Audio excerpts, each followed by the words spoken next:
Hey Detroiters, today is Wednesday, September 18th, 2013, and I thought I'd give you guys a little tour of my apartment since Robin and Neil are going to be coming and seeing it for the first time.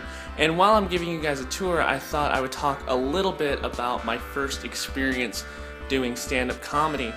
As I mentioned before, there's a little comedy club down on State Street here in Madison, and they have an open mic night every Wednesday.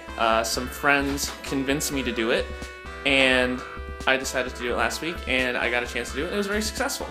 So I wanted to talk a little bit about sort of the writing process and actually performing for the first time.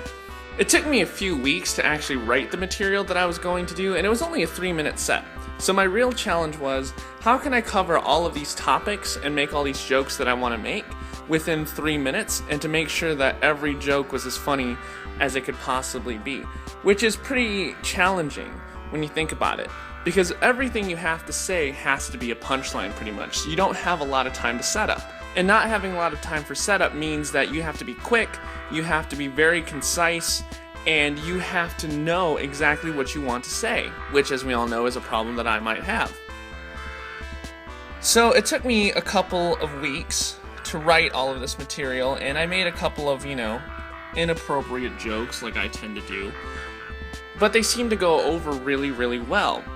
And the one thing that I learned very quickly is that what's funny to one person isn't necessarily going to be funny to another. So there were some of Amanda's coworkers and friends there, which was really encouraging, but I knew a lot of them had very different views than what I did. So what I thought was going to be funny wasn't necessarily going to be what they thought was funny.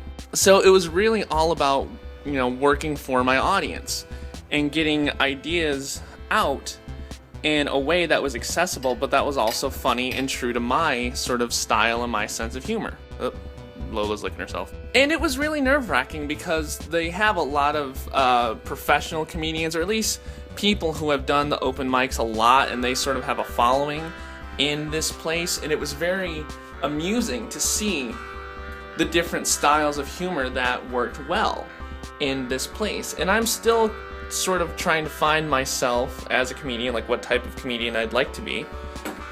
But I went up there and I just decided all I had to do was be true to myself.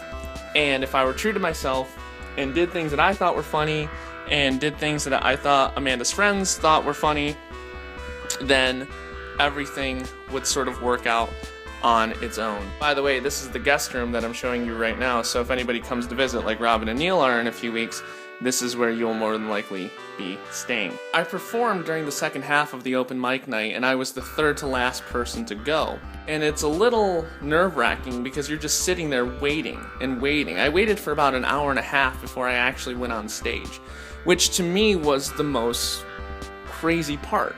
It's like being in this weird purgatory of just watching everybody else go before you and thinking, what are you gonna do? Or, worst case scenario, somebody steals a joke that I was planning on using and I can't use that joke anymore.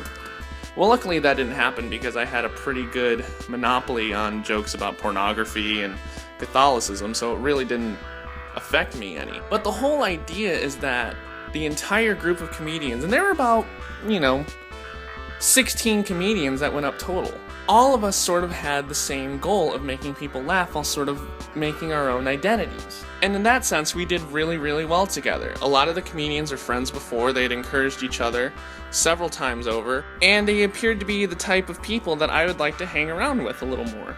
The guy that came on after me actually played off one of the jokes that I made, which was really very encouraging. And it's nice to know that I can cross something off my bucket list. I may have found a hobby that I enjoy. A lot of Amanda's friends have said I need to do it again so we can all go and watch again. So I hope you guys enjoyed the tour of the apartment. Robin and Neil, you guys will be here very soon, so you'll get a more detailed tour.